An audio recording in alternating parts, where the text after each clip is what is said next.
Glória a Deus.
O livro de Salmos 96, 7, a partir do versículo 7, diz assim: Dei ao Senhor, ó família dos povos, dei ao Senhor glória e força, dei ao Senhor a glória devida a seu nome, tragam ofertas e entrem nos seus átrios, adorem o Senhor na beleza da sua santidade, tremam diante dele todas as terras. Amém? Então, meus irmãos, a oferta e o dízimo que você traz hoje também é adoração. Porque quando você oferta ou dizima ao Senhor, a casa do Senhor, é como você está expressando a tua gratidão por Deus. Porque tudo que vocês têm, tudo que nós temos, provém do Senhor. Então eu não posso adorar o Senhor só de palavras, eu também posso adorar o Senhor e honrá-lo com a minha atitude, ofertando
Vamos orar mais uma vez. Senhor Deus e Pai, está aqui, ó Senhor, os dízimos das ofertas, Pai, que os teus filhos depositaram na tua casa, Senhor.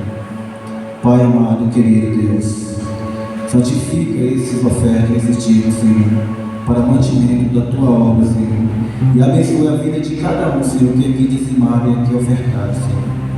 E aqueles que não puderam ofertar, Senhor, mas vieram aqui e trouxeram as suas vidas como sacrifício vivo, santo e agradável a Ti, Senhor. Continue abençoando a vida de cada um, ó Deus, e faça prosperar o caminho. Multiplica 1000 vezes mais, Senhor, na vida daqueles teus filhos, para que aqui ofertaram, Pai. Obrigado, Deus, em nome de Jesus. Senhor, está aqui também o teu servo, Pai.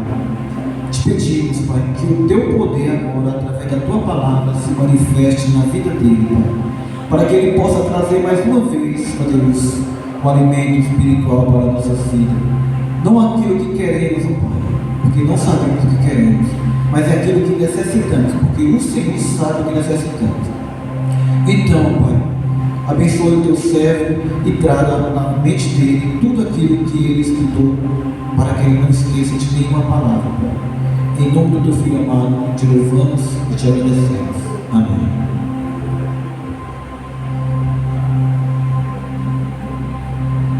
Amém. Podemos sentar em nome de Jesus.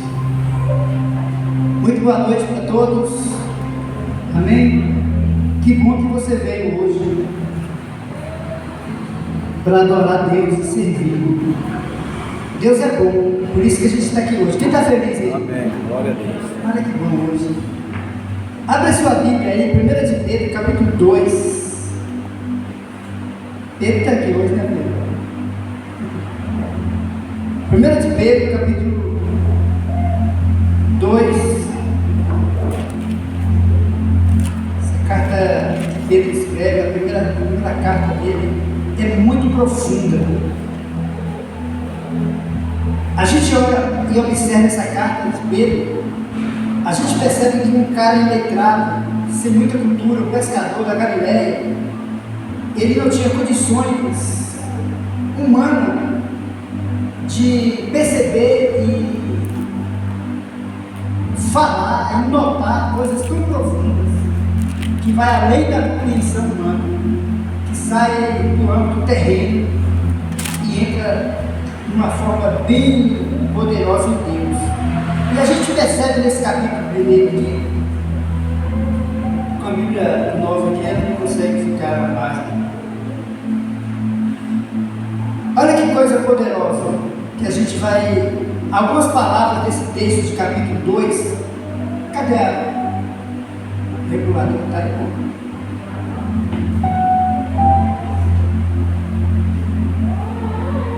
olha, Pedro vai trazer algumas coisas que a gente não tem tempo, vai ter tempo, é muito curto o nosso tempo aqui para falar sobre tudo, mas se você prestar atenção aqui, Pedro vai falar sobre muitas coisas aqui no capítulo 1, sobre o louvar a Deus, a esperança de uma vida nova, a exortação da santidade. E ele vai trazer muitas coisas, e logo na sua primeira carta, os primeiros dizeres de Paulo, de Pedro. Quando Pedro chega aqui, olha, ele vai dizer o seguinte: ó, já que vocês já entenderam o que eu disse antes, já participam disso, vocês já são assim, por isso que ele diz: olha, portanto, já que vocês estão livres, Então livra-se de toda maldade. O que Pedro está dizendo aqui? Só nessa palavra, portanto, há uma discussão teológica muito grande.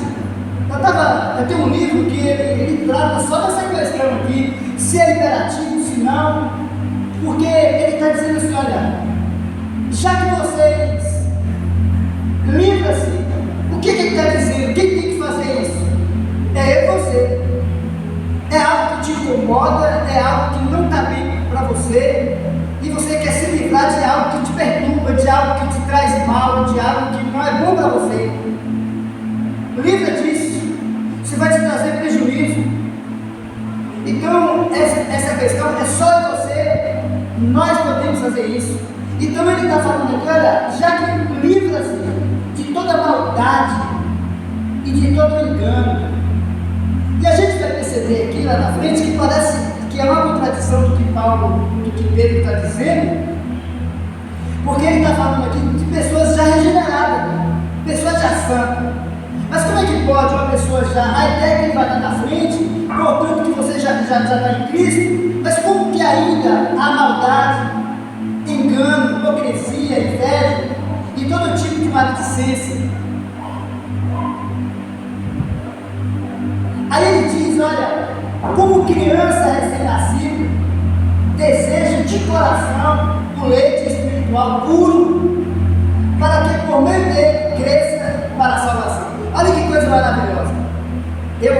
Vocês sabem que eu sou bom agora, né? Portanto, me respeite. Aí, o que acontece? Eu percebi que o bebezinho, ele não pode ter nada que ele perceba que tem água colada nele, que ele fica tentando colocar a boca para sugar. Que coisa da natureza é essa? Eles desejam, né, Del? Desejam leite, assim de uma forma, ele busca, vai atrás disso. Não sei se é o cheiro, alguma coisa, mas eles vão assim, não tomou curso, não ensinou, só deu uma coisa estilo, ele já sabe naturalmente que eles necessitam disso. Então, olha, isso aqui é muito profundo, mais do que a nossa mente é capaz. Pedro vai entrar nessa questão como criança recém-nascida, deseja de coração. Não é questão de, eu não quero não, acho que eu não vou querer esse leite.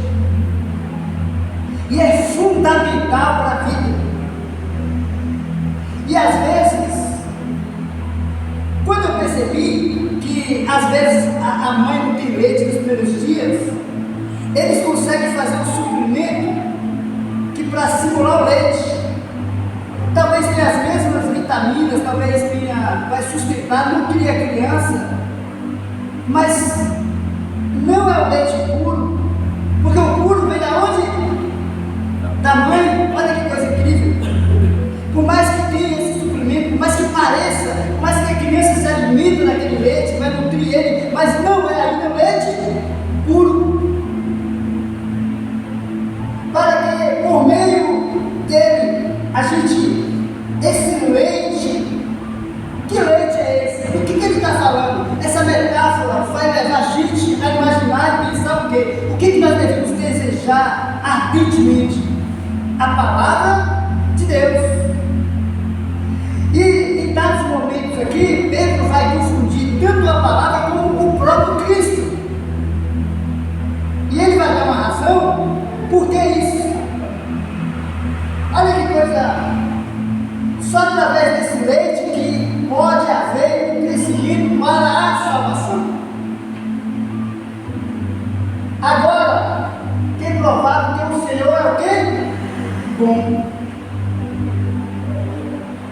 O Salmo 34 diz: provai e vede que o Senhor é bom. Deus é bom, a bondade atrela a misericórdia de Deus. Tanto é que a Bíblia diz que Deus faz o sol nascer para bons e maus, justo e injusto. A chuva desce no terreno do cara perverso e mau e também do crente bom e justo. Por quê? Porque Deus é bom.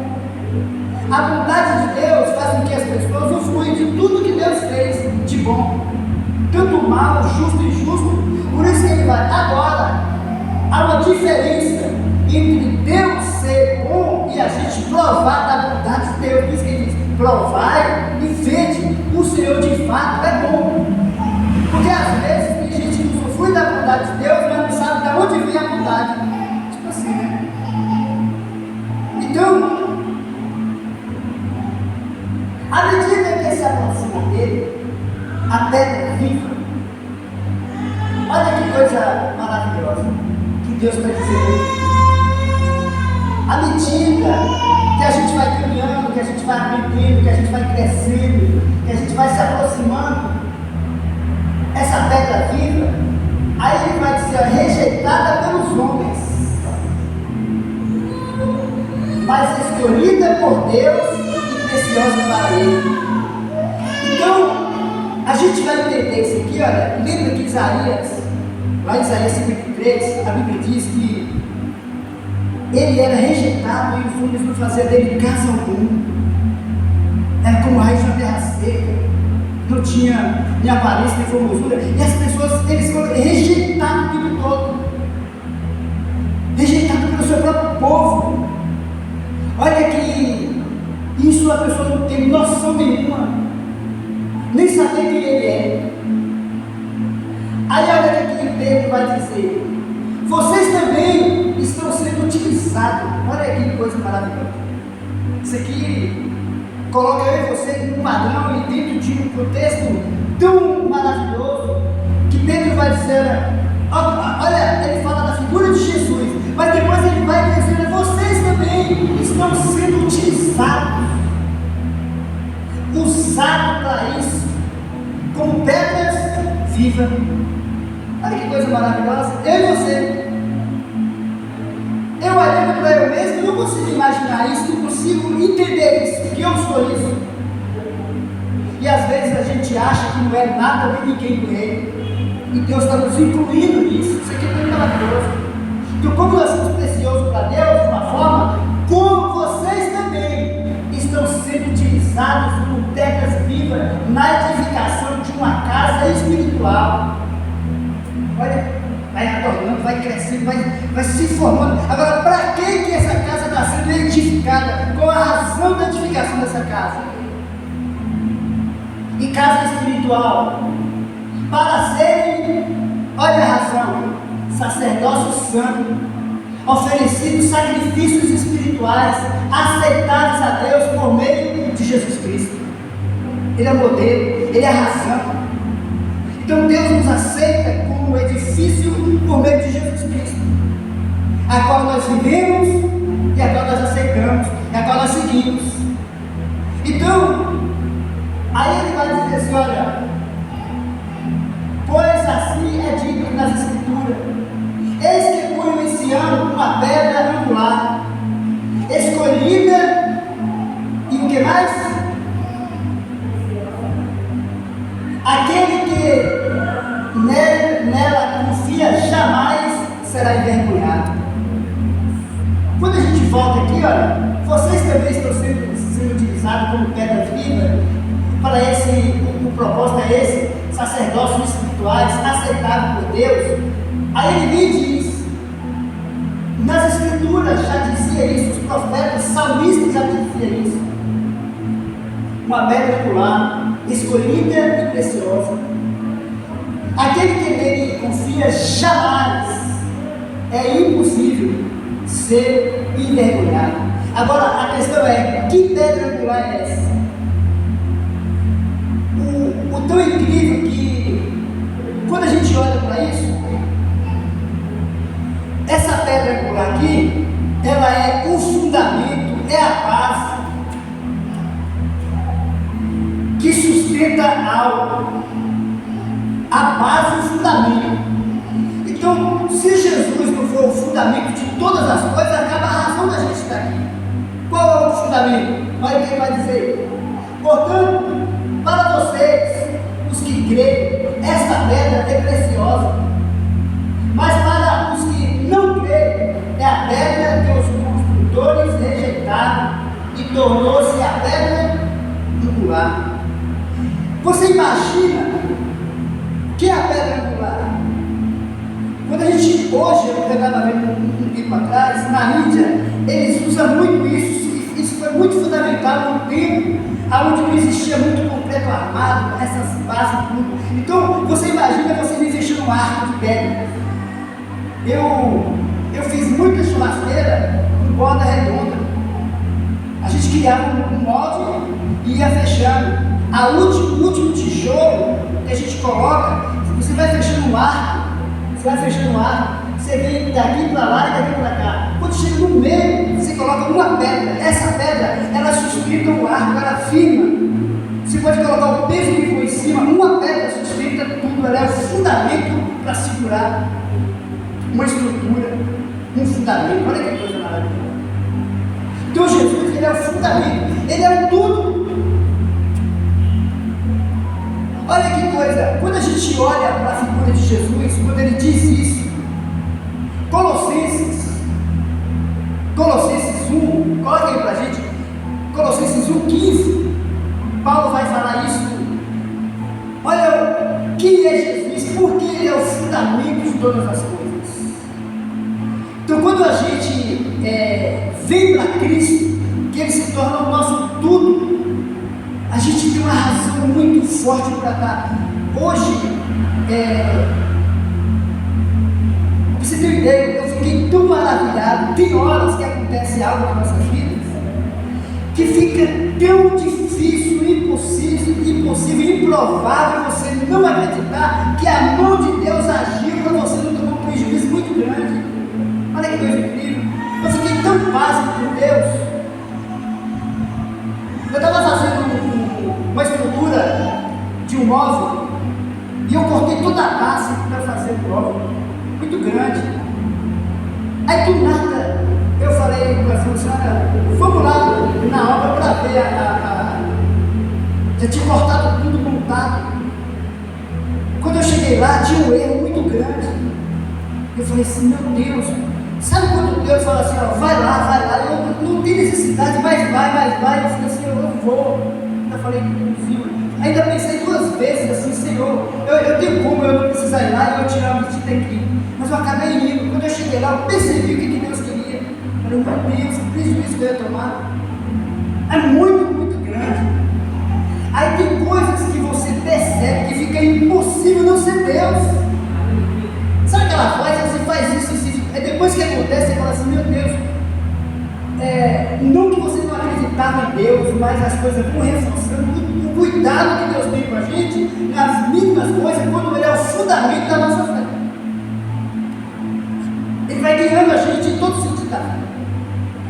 Olha, por que ele é o fundamento? Por que a gente deve colocar Jesus como primazia, em primeiro lugar nessa vida? Ele é a imagem do Deus invisível. Pronto.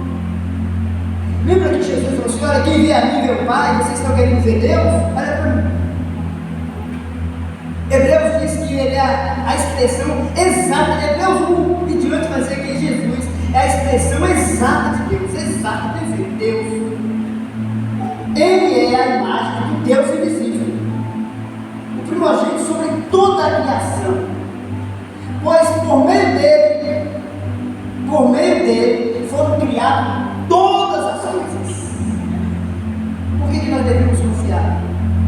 Por meio dele foram criadas todas as coisas. Lembra que no Evangelho de João, logo nos primeiros capítulos, vai dizer que ele era a palavra, o verbo se fez carne, habitou entre nós, e tudo que foi feito sem ele, nada se fez.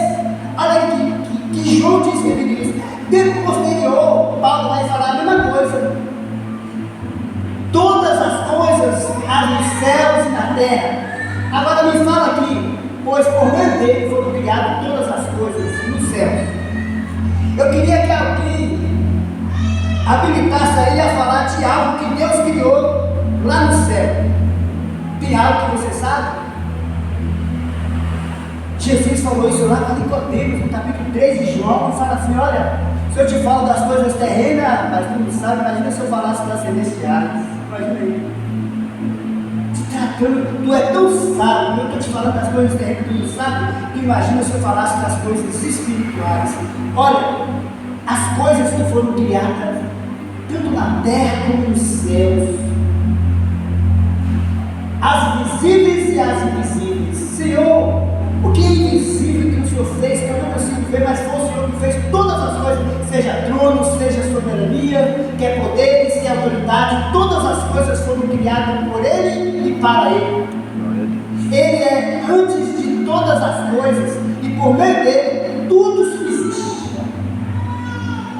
Então, se eu fosse você, sabe o que eu faria? Eu ficava muito alegre em servir a Deus. Se eu fosse você, eu sentia privilegiado de ser contado com aqueles que estão seguindo Jesus. Isso é muito poderoso.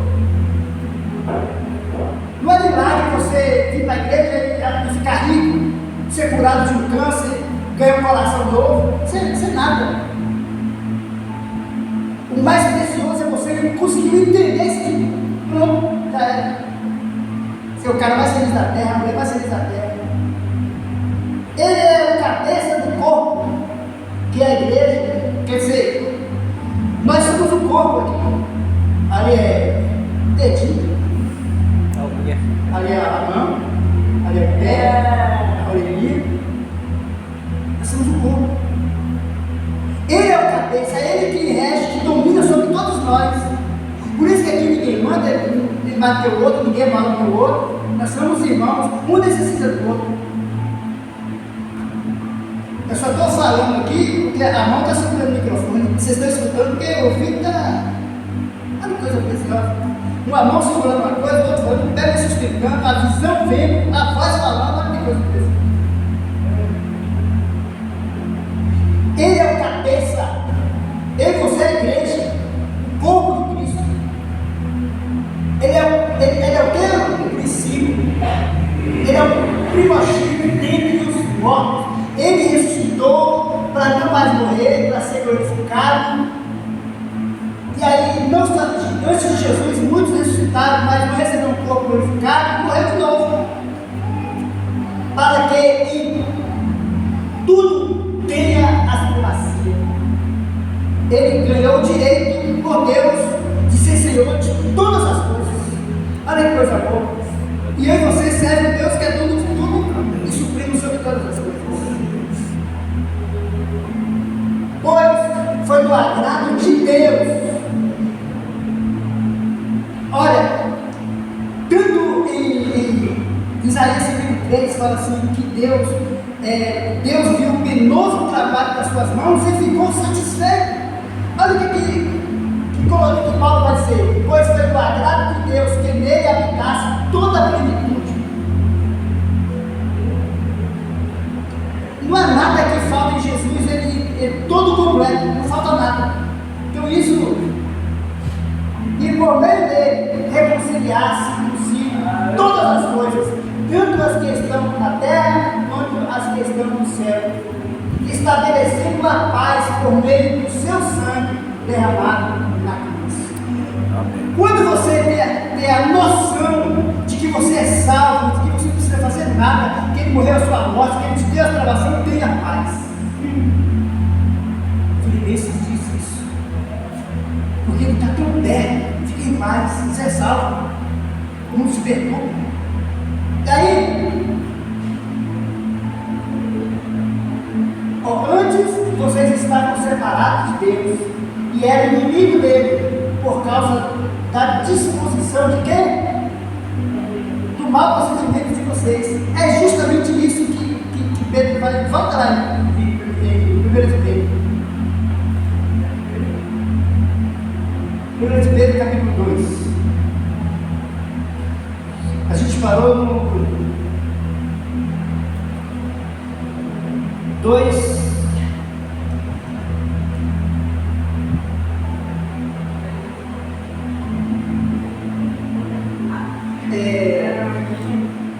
Então, agora que é provado, mas e ele vai dizer,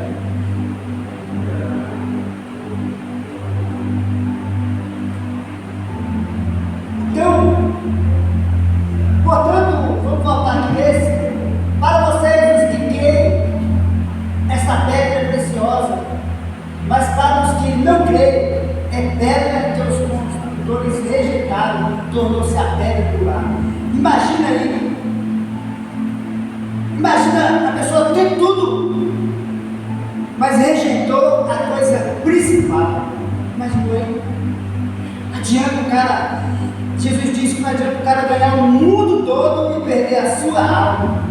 Olha o que ele está dizendo aqui. Já pensou você ser um cara inteligente, ser um cara culto, ser um cara bacana, ser um cara legal, mas não ter Jesus?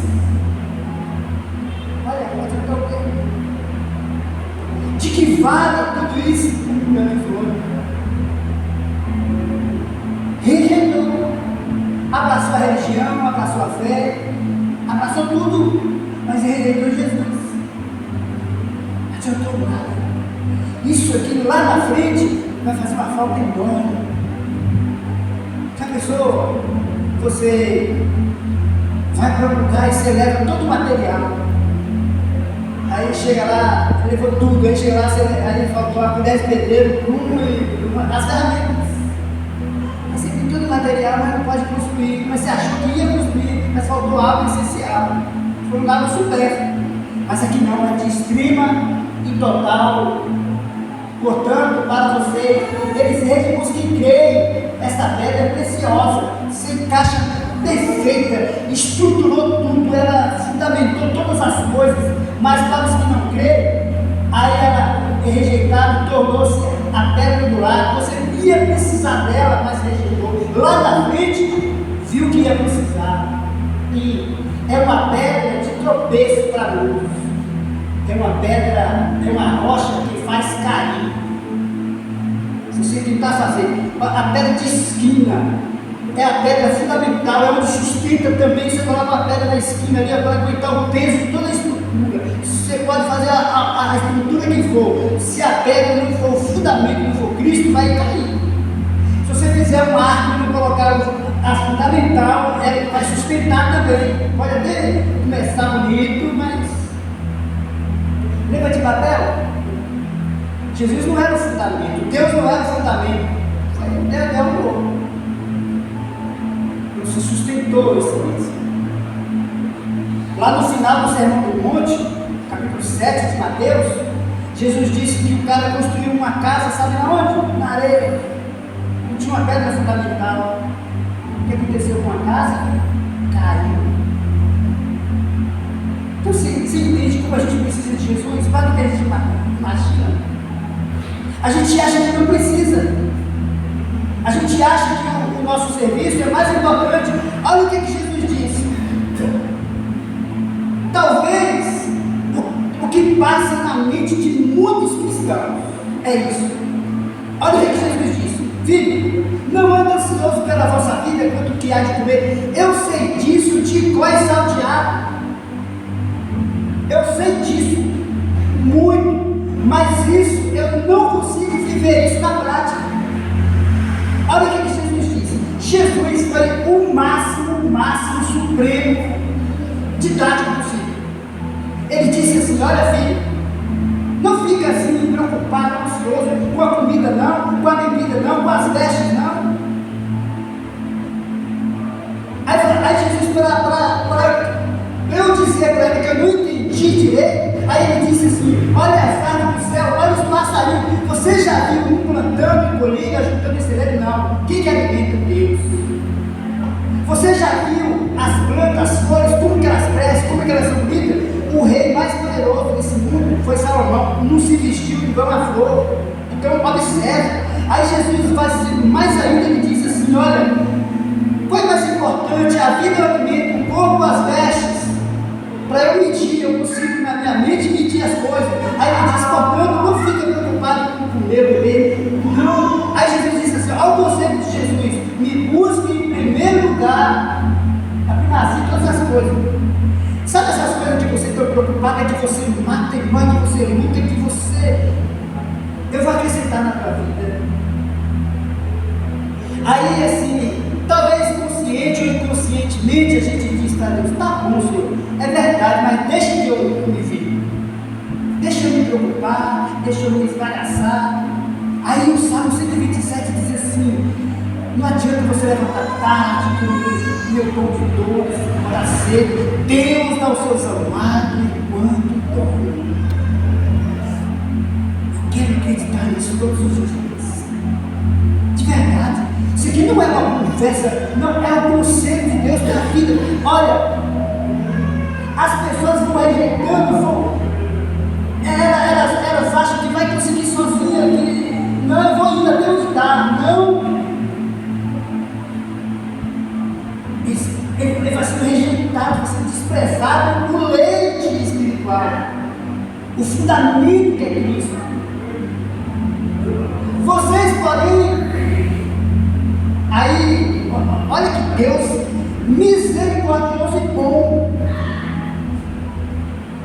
Ele vai dizer assim, aí ele vai concluir, eu e você, lembra do deixa toda a maldade, todo engano, todo. Aí ele muda aqui, ó. Vocês, porém, são geração eleita. Não está falando da geração de Pedro, não está falando da geração de Moisés, está falando dos nossos avós, está falando de você e eu que está vivo, que está aqui agora, que está vivendo isso aqui tudo. Isso que é maravilhoso demais. Te cuide dessa vida.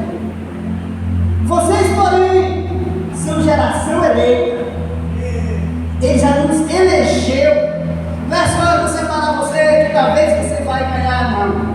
Já é eleito. Já é. Geração eleita.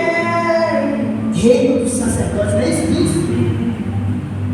diz? Reino de sacerdotes. Nação santa.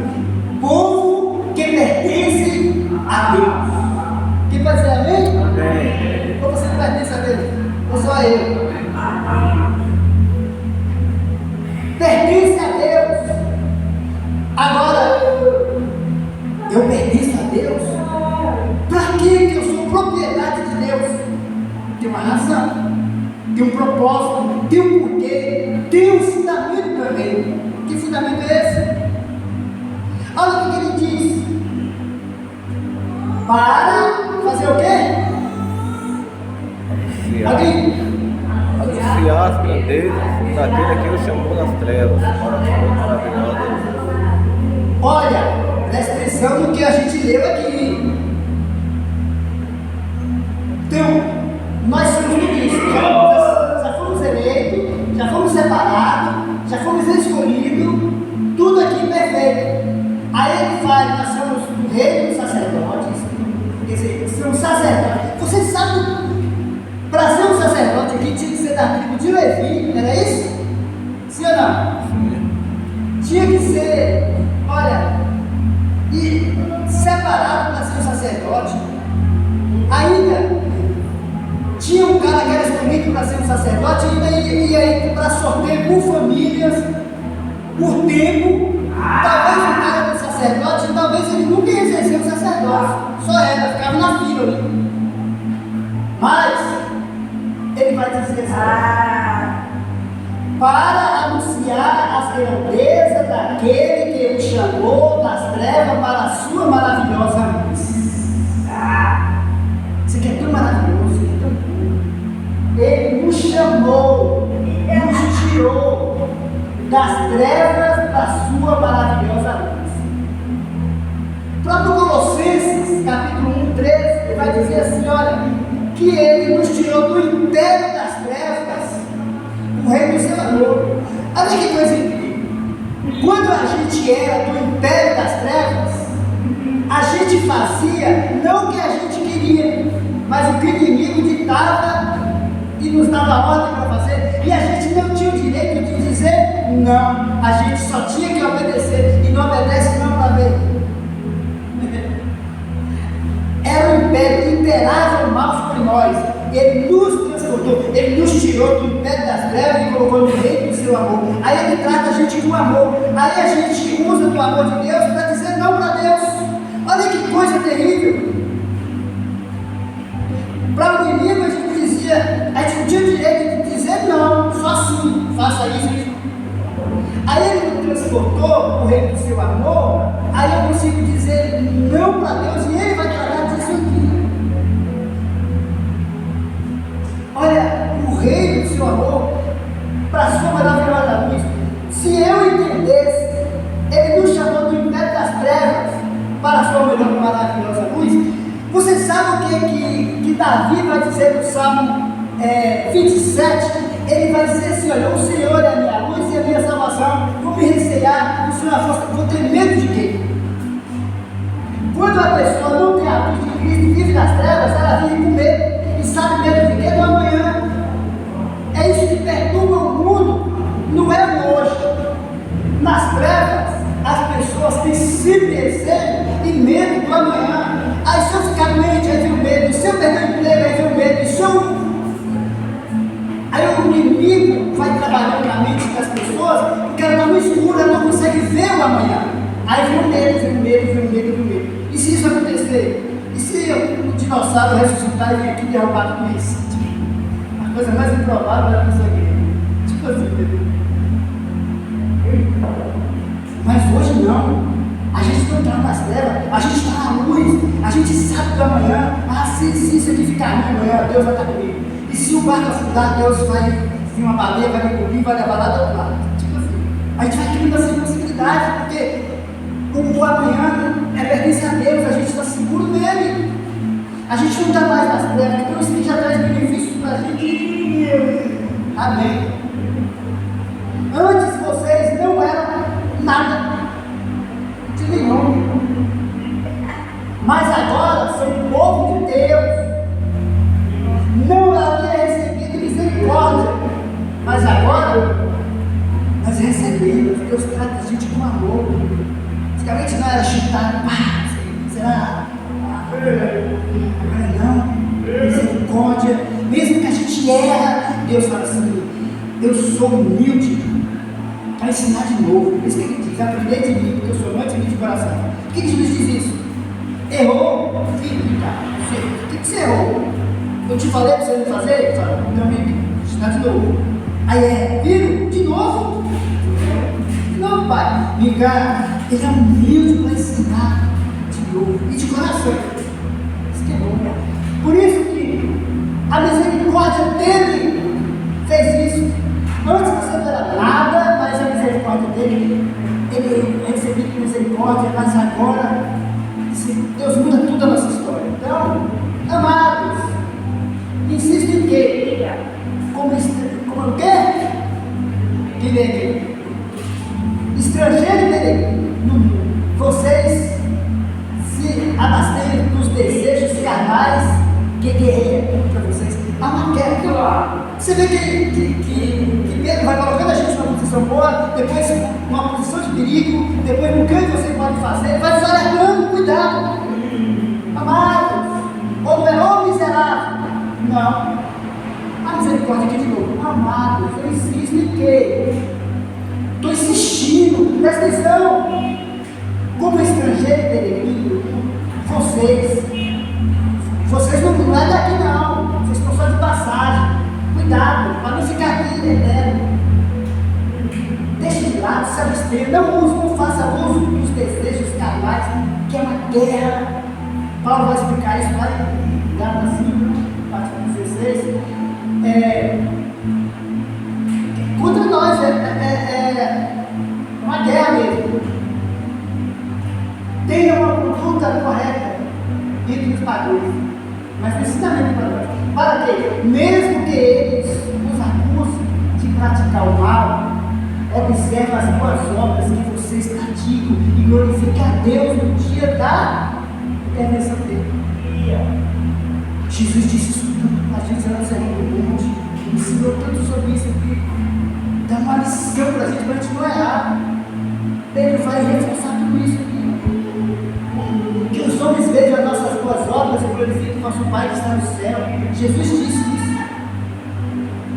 Por causa do Senhor, por causa dele, porque você carrega o nome dele, porque você conhece a família dele, porque você é povo dele, porque você é propriedade dele, sujeita-se a toda a autoridade constituída entre os homens, seja o rei, como autoridade suprema, sejam os governantes, como enviados por ele para punir os que praticam o mal e aprovam os que praticam o bem, pois é da vontade de Deus que, pela prática do bem, vocês silenciam a ignorância desnecessária.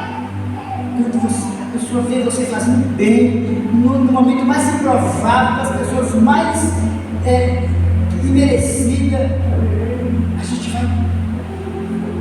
As pessoas vão perceber que tem algo tão diferente, mas porque é aquele negócio, se o inimigo tiver fome da comida, se tiver sede da água, se ele vai juntar braços sobre a cabeça dele, e assim vai.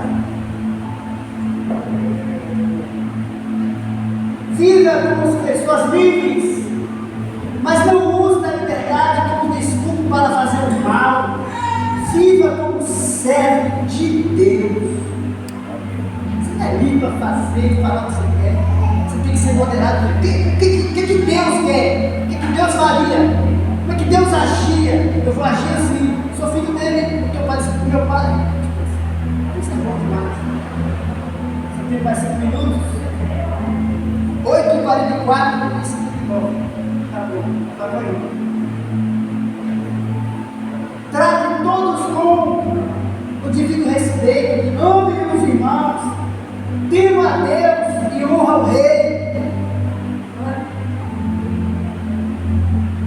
Escravos, sujeita-se aos seus senhores com todo respeito, não apenas aos bons e amáveis, mas também aos perversos. Isso aqui é só crente que faz isso. Só crente. Nem todos. Olha, porque diz o que é mais? Quem pode ler? É louvável que por causa da sua consciência para com Deus, alguém suporta aflições, ainda que a pessoa foi injustamente.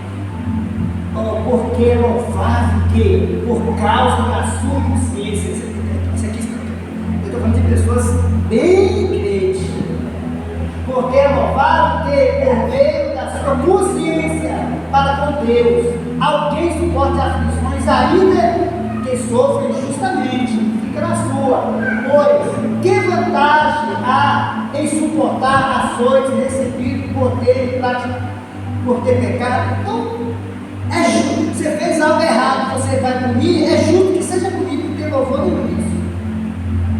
Louvor ao mundo.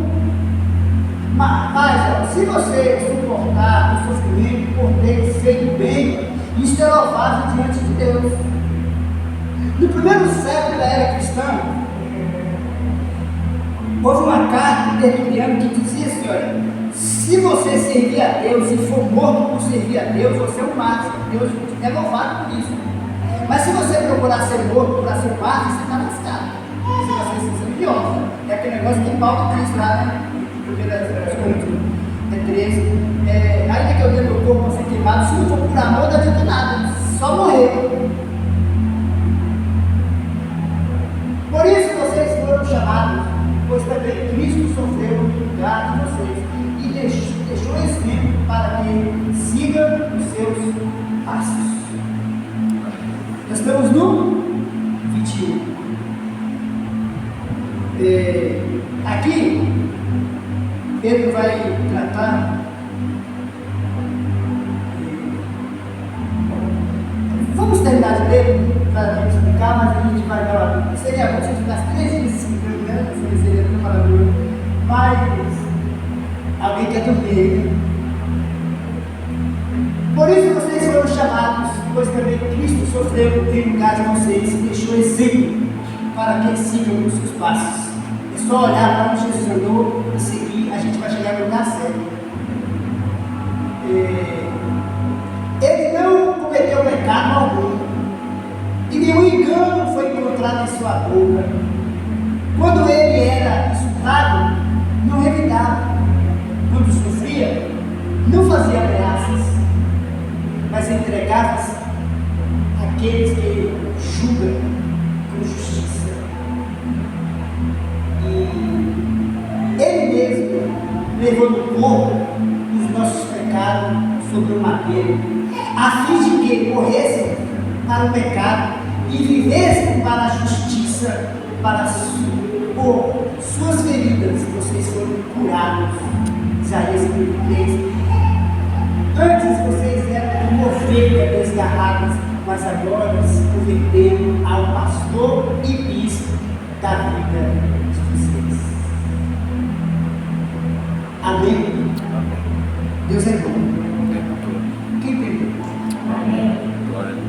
Então Deus nos convida a ser sempre parecido com Ele. O desejo de Deus é que as mãos dele na terra sejam as nossas, que o olhar de Deus seja o nosso, que os pés nossos sejam os pés do Senhor. É você pensar, eu entendi muito tempo de um versículo que eu entendi errado a vida toda, e um dia eu percebi que eu estava errado. Quando Jesus disse assim, olha, tudo que pedir ao Pai em meu nome eu vou dar a vocês. Aí eu pensava assim, Senhor, eu estou precisando comprar um violão preto com 6 cordas, eu quero em nome de Jesus. Aí Deus me daria. O que Jesus está dizendo? Filho, Jesus, se ele estivesse aqui na terra, ele pegava esse violão e ia para a praça para falar da grandeza de Deus. Então eu quero o violão, Senhor, para me fazer o que o Senhor faria se estivesse aqui. Aí Deus vai me dar o violão. Entendeu? Ah, Deus, eu preciso de um carro. Mas esse carro nunca vai servir para nada para Deus. Um dia eu estava numa reunião, numa igreja, numa vigília, tinha 5.000 pessoas, lá no Vale da Bênção. Aí o pastor falou assim, quem tem um adesivo no carro, propriedade exclusiva de Jesus? Não sei se ela estava nesse dia, na vigília, acho que não. Propriedade, mas tu lembra desse versículo, né? Foi nos anos 2000, os caras, propriedade exclusiva de Jesus. Aí o pastor perguntou assim, quantas pessoas vocês trouxeram no seu carro para a igreja? Eu levei para nenhum, então tinha um adesivo. Esse cara é só seu. Não tem participação de Jesus. Então, Senhor, e Paulo vai falar isso, né? No 1 Coríntios capítulo 9, quando ele fala, para que Deus quer nos abençoar?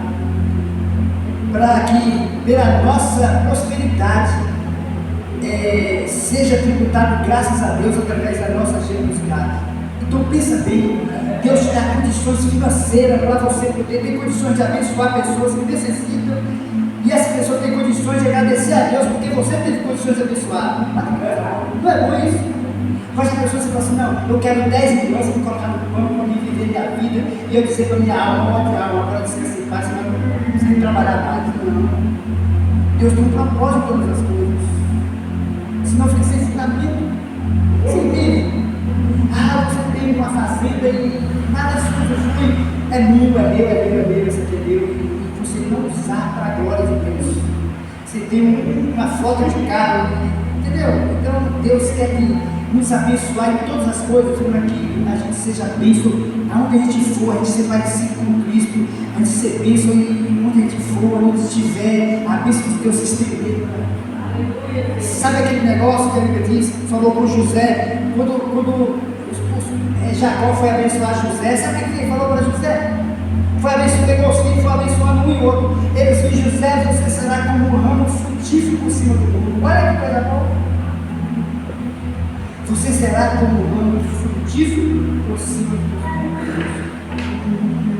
Que você seja bênção, que você seja a mão de Deus onde você for. Que Deus te dê condições de você abençoar pessoas necessitadas. Você tem condições de fazer isso. Em todas as áreas da vida. Para a glória de Deus Pai. Curva sua cabeça. Deus, como é bom a gente estar aqui na tua presença. Como é bom saber que nós servimos a um Deus vivo. Até as coisas invisíveis, Senhor, nos faz acreditar no Senhor que fez os céus e a terra. Obrigado por esse milagre que é acontecido em nossas vidas. Eu e todos que estão aqui, nós não tínhamos condições alguma de te enxergar, Senhor. A gente não tinha forças, capacidade de sair desse império das trevas. Foi o Senhor que nos transportou. Foi o Senhor que nos levou para a sua maravilhosa luz. Não há mérito em nada, em ninguém, a não ser no Senhor. Mas, principalmente, pela tua misericórdia, porque no império das trevas a gente rejeitava e não tinha condições de optar com o Senhor. O Senhor nos amou primeiro. Nós só estamos aqui com o coração grato por tudo que o Senhor fez. Muito obrigado, Deus. Te louvamos por cada pessoa que está aqui. A gente não tinha capacidade, assim como Pedro não tinha sabedoria intelectual para escrever tudo isso, se não fosse através do teu Espírito para nos revelar essas verdades tão profundas. Da mesma forma, o Senhor nos tirou, nos libertou, nos salvou. É por isso que a gente está aqui. Então, estar aqui hoje, nesse salão, Senhor, como igreja, é simplesmente o nosso ato de agradecimento por tudo que o Senhor já fez por nós. Então continua nos abençoando, nos dê condições, nos abençoa para que nós possamos ser bênçãos cada vez mais para a glória do teu nome, que através das nossas generosidades o teu nome seja glorificado através das nossas vidas. Foi para isso que nascemos. A tua palavra, nós acabamos de ler que o propósito do Senhor nos separar foi para anunciar as virtudes do Senhor, as maravilhas e as bênçãos do Senhor para o mundo que não conhece. Portanto, nós te louvamos, Deus, que possamos ser bênçãos por onde quer que for, em nome de Jesus. Amém. E glória a Deus. Vamos ficar de pé. Lembrando que domingo haverá culto domingo. Convida pessoas para que elas possam usufruir, para que elas possam ser bênçãos no reino de Deus. Em nome de Jesus. Quem vai sair daqui melhor? Quem entendeu a mensagem do Senhor? Amém? Ali, agradecer aqui o John, amém? Que Deus continue te abençoando, fazendo prosperar o teu caminho cada vez mais. A idade da irmã, para quem não conhece, está ali. Rael já é de casa, amém? Rael também. E os demais são da família, que está aqui todos os dias. Levanta as suas mãos. Deus e Pai, te louvamos, te agradecemos pelas bênçãos do Senhor.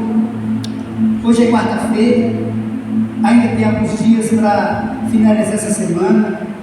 Nós já te pedimos pela tua misericórdia, pelo teu amor, nos livra, Senhor, de todo mal, nessas ruas, livra os teus filhos de acidente, nessas ruas, nessas cidades, nas estradas. Guarda, livrando de todo mundo maligno, perverso.